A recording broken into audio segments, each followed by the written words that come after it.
Hello everyone, स्वागत है आप सभी का हमारे यूट्यूब चैनल पर। हम पढ़ रहे थे क्लास 10 की हिस्ट्री और हमारा चैप्टर था यूरोप में राष्ट्रवाद का उदय।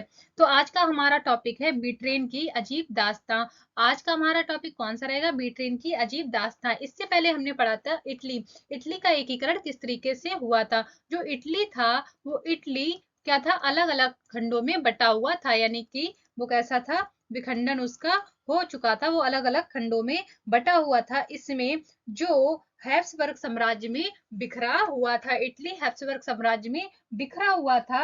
यह 19वीं सदी में, किस सदी में? 19वीं सदी में इटली 7 राज्यों में बटा हुआ था। इटली कितने राज्यों में बटा हुआ था? 19वीं शताब्दी में यह 7 राज्यों में बटा हुआ था, जिनमें एक कौन सा था? जिनमें था सार्डिनिया और पिडमांड। कौन सा था? सार्डिनिया और पिडमांड फिनलैंड में बटा हुआ तो इन दोनों राजघराने के यहाँ पर शासक था। तो अगर हम देखते हैं तो उत्तरी भाग में किसका शासन था? ऑस्ट्रियाई हैब्सबर्ग में इसका था। और मध्य वर्ग में किसका था? पोप का शासन था। मध्य वर्ग में किसका शासन रहा था? पोप का शासन रहा था। और दक्षिण में बात करें तो किसका रहा था? स्पेन के जो थे राजा बुर्बो, स्पेन के राजा बुर्बो का शासन रहा था इसमें। और जो 1830 में कौन आया था? 1830 में ज्यूसेप ज्यूसेppe मैशनी आया था। तो ज्यूसेप मैशनी ने क्या किया? अपने विचारों को प्रस्तुत करने की कोशिश की और इन्होंने क्या किया था? यंग इटली नाम का एक संगठन बनाया था, जिसमें इन्होंने 1831 से 1848 तक इन्होंने क्रांति की थी और इसमें इसकी हार हुई थी। जब इनकी हार हो गई थी तो इन्होंने जिम्मेदारी किसको दे दी थी?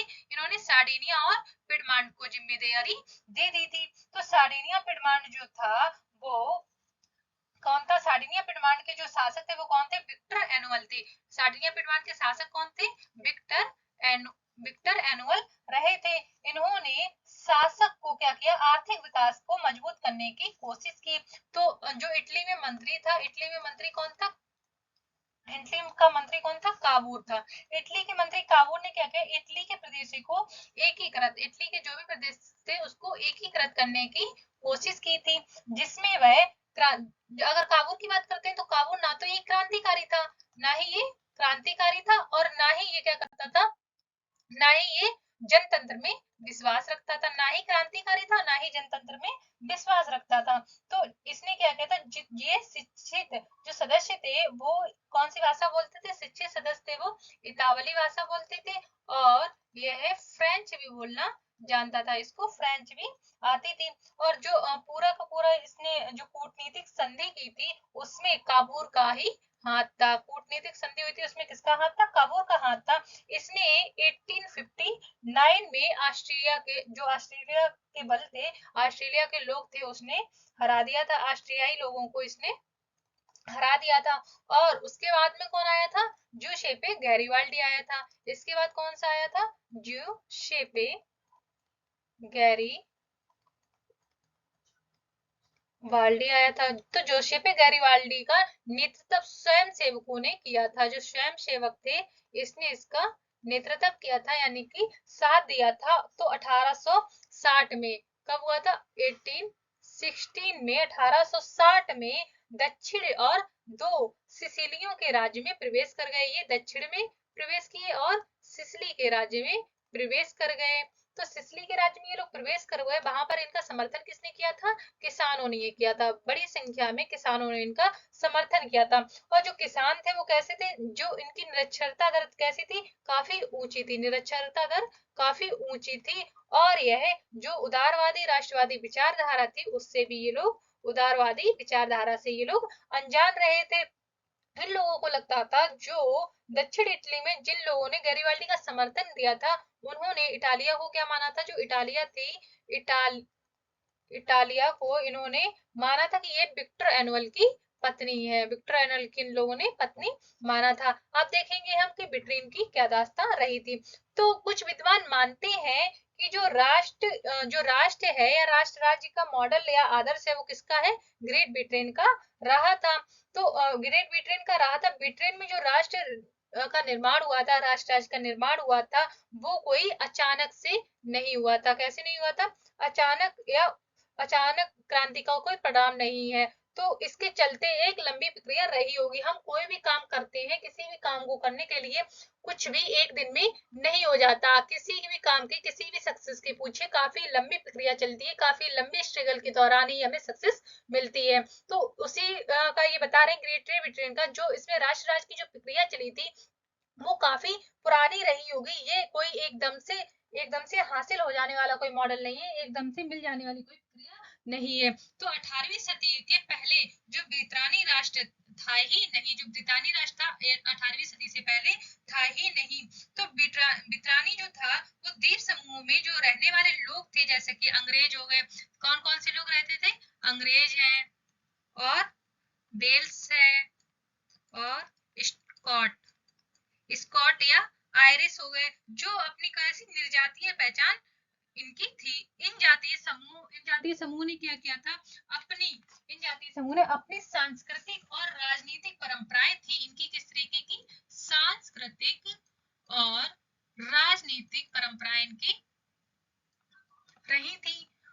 लेकिन जैसे जैसे क्या हुआ था, आंगल जो राष्ट्र था, जैसे जैसे आंगल राष्ट्र धन दौलत की अहमियत और सत्ता में वृद्धि हुई, तो जो द्वीप समूह थे, द्वीप समूह के जो अन्य राष्ट्र थे, इन्होंने अपना प्रभुत्व कैसा हुआ और ही ज्यादा सफल कर लिया था। तो कई टाइम तक टकराव चला, कई लंबों तक युद्ध चला। तो टकराव और संघर्ष के बाद जो आंगल संसद थी, तो आंगल संसद ने 1888 में राजतंत्र की ताकत को छीन लिया था।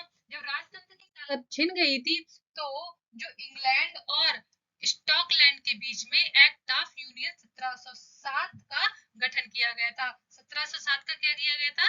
गठन किया गया था। और ये कहाँ पे हुआ था? ग्रेट ब्रिटेन में हुआ था। स्कॉटलैंड के बीच जो एक्ट ऑफ यूनियन हुआ था, वो कब हुआ था? ग्रेट ब्रिटेन में हुआ था। और कब हुआ था? 1707 में हुआ था।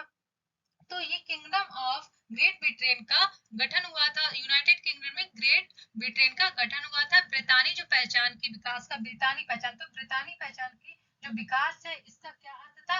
यह स्कॉटलैंड की एक खास संस्कृति और राजनीतिक जो संसाधन थे, तो इनके द्वारा ये बनाई गई थी। तो योजनाबद्ध तरीके से इसको दबाने का प्रयास किया गया था। जो स्कॉटिश और हाईलैंड्स जो थे, वो कैसे थे? कैथोलिक लोग के थे। और यह गैलिक भाषा बोलते थे और राष्ट्रीय पोशाक पहनते। तो इन लोगों को राष्ट्रीय भाषा बोलने के लिए मना कर दिया गया, और इनको पोशाक पहनने के लिए भी मना कर दिया था। जो ऐसा करता था उसको दंड दिया जाता था, और उनको फिर इन लोगों को क्या करना पड़ा? इन लोगों को मजबूर में अपना देश छोड़कर जाना पड़ा था। तो अब देखते हैं कि आयरलैंड के कुछ ऐसे क्षेत्र का क्या हश्र हुआ था, क्या हुआ था। तो वह ऐसे कैथोलिक थे, और कैथोलिक जो थे वो कैसे थे? प्रोटेस्टेंट धार्मिक गुटों की गहराई में बटा हुआ था। जो कैथोलिक था वो किसमें बटा हुआ था? धार्मिक धार्मिक चीजों में बटा हुआ था, धार्मिक गुटों में बटा हुआ था, धार्मिक गुटों में बटा हुआ था। तो जी अंग्रेजों ने क्या किया था? अंग्रेजों ने आयरलैंड में जो प्रोटेस्टेंट धर्म के लोग थे, अंग्रेजों ने क्या किया था? जो प्रोटेस्टेंट धर्म के लोग थे, इनको क्या किया? इनमें मानने वाले बहुत से लोग थे, वो कैसे थे? कैथोलिक देशों पर ये लोग क्या करना चाहते हैं? अंग्रेजों ने इनका साथ दिया, और फिर कहते थे कि ये कैथोलिक लोगों पर अपना प्रभुत्व बढ़ाने की कोशिश करें, उनको जीतने की कोशिश करें। लेकिन ब्रितानी प्रभाव के विरुद्ध फिर क्या हुआ था? ब्रितानी प्रभाव के विरुद्ध जो कैथोलिक विद्रोह हुआ था, उसको कुचल दिया गया था, कुचल दिया गया था। और जो 1801 में जो आयरलैंड था, आयरलैंड को बलपूर्वक यूनाइटेड किंगडम में शामिल कर लिया था। 1801 में आयरलैंड को किसमें शामिल कर लिया था? यूनाइटेड किंगडम में शामिल कर लिया था। और जो यूनाइटेड किंगडम जो था वो कैसा था? ब्रितानी राष्ट्र निर्माण किया गया था, ब्रितानी राष्ट्र का निर्माण किया गया था, और नए ब्रिटेन के प्रतीक चिन्ह जो थे वो बनाए गए थे, और ब्रितानी के लिए एक नया झंडा बनाया गया था, नया राष्ट्रीय गान बनाया गया था। आई होप कि आपको ये टॉपिक समझ में आया होगा। समझ में आया हो तो लाइक कीजिए, सब्सक्राइब कीजिए। Thank you so much.